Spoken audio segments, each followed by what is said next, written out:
Grabe, kabago-bago pala ng sasakyan natin mga pangga. Pero dahil tanga-tanga yung owner, na-emptyhan tayo ng gas. Uy, nagka-aberya tuloy tayo. Engine stop lagi. Engine stop. Bakit engine stop? Engine stop siya. Nag-engine stop yun. Chef. Ano nangyari? Engine stop.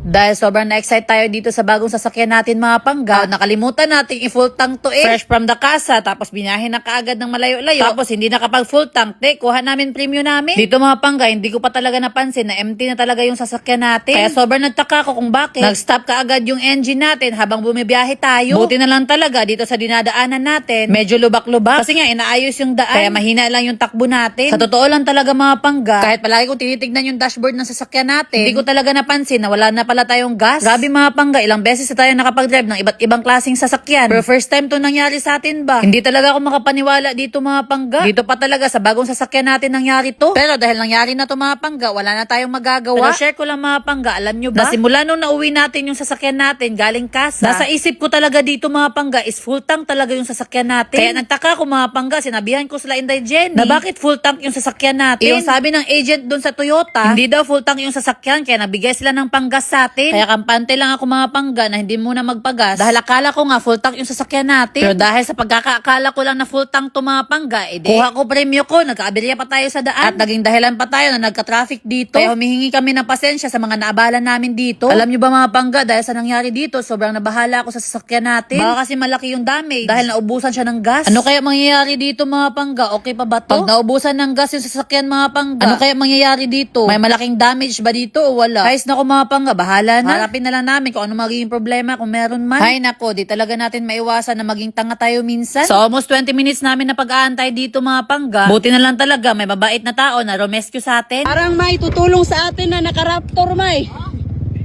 Nag-stop. Kunin mo yung sticker, be. May nanghingi. Sir, kalit lang siya. Oh? Na-try niya mag-start?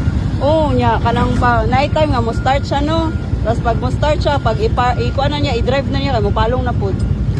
Ayan. Buti na lang, may tumulong sa atin dito.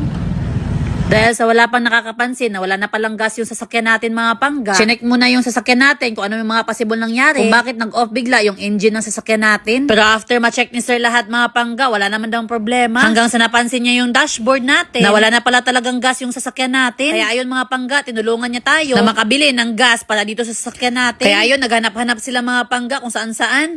Ayan. Grabe oh. Ang daming lumalapit sa atin para tulungan tayo sa sasakyan, guys. Thank you. Hi! Ikaw, manday na. Sige. Oh, nana. Oh, bye-bye. Thank you. So, ayan. Nagka-problema tayo dito sa gilid ng daan. Nag-cause tayo ng traffic. Kaya naman, lagay muna natin ng warning device, guys. Yes, grabe mga pangga. Problemado tayo. Tignan nyo naman yung nangyari dito. Nag-cause tayo ng sobrang traffic sa harap at saka sa likod ng sasakyan natin. Buti na lang talaga, meron nag-rescue sa atin. Grabe. Sorry talaga sa mga naabala natin. Kaya nga, di natin inakala to. Grabe mga pangga, yung problema pala dito sa sasakyan natin, hindi natin napansin na empty na empty na pala. Sa sobrang excited din Normie mag long ride. Naku po, naging empty na. Oh, yan. Ayun, yung mukha mo. Panay sorry pa sa kanina. Oh. Allah. Wala, improvise na lang talaga yung pag-ano natin. Hello! Buti na lang yung mga dumadaan palangiti. Kaya nga. Hoy, hoy, pag-hi daw, day. May, dapin di maya. Kaya hapit na yung kaidira. Ayan, tingnan nyo naman kung gaano kadami yung mga sasakyan na dumadaan dito, guys. So, tingnan nyo naman, oh. At ang lalaki pa mga sasakyan na dumadaan dito. Grabe. Uy, sorry. Grabe. Isang oras na kami dito. Buti na lang. May nag-rescue sa atin. Hello po. Sabi mga pangga, kabago-bago pala ng sasakyan natin na empty. Agoy. Yan kasi. Gusto mo kasi mag-long ride agad. Sobrang excited. Tinanong ko pa siya kanina, may gas ba? Sabi niya, full tank ba yan?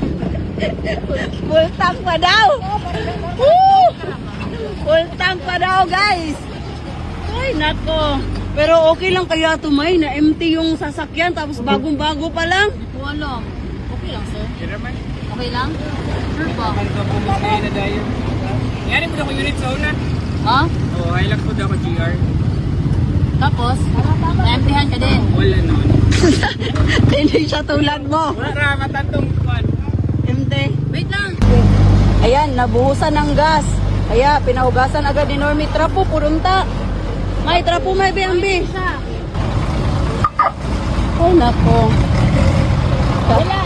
Ayan, inaayos pa nila dito. Patay. Traffic na talaga. Ikaw din po, ako yung magtugan. So ngayon, sinusubukan na nila Normie Panda rin pagkatapos natin malagyan ng diesel. So nagpa-pump dito. Ano nga tawag dyan, sir, na pinapump mo?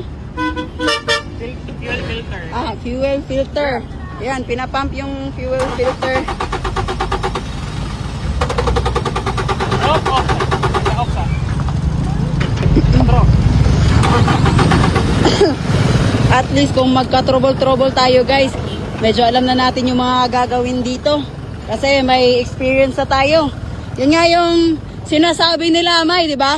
Hindi tayo matututo kung hindi tayo nagkakamali. Hey! Okay lang magkamali. Hindi naman tayo perfecto. Oh, so ano yun. nangyari? Yun na nga. Nakalimutan ko yung gas natin. Empty pa lang. Uy, naku, Norme! Ano nga yung pangalan niyo, sir? Darwin Claros po. Thank you, sir. Thank you kay Sir Darwin. Thank you. Yun, thank you po.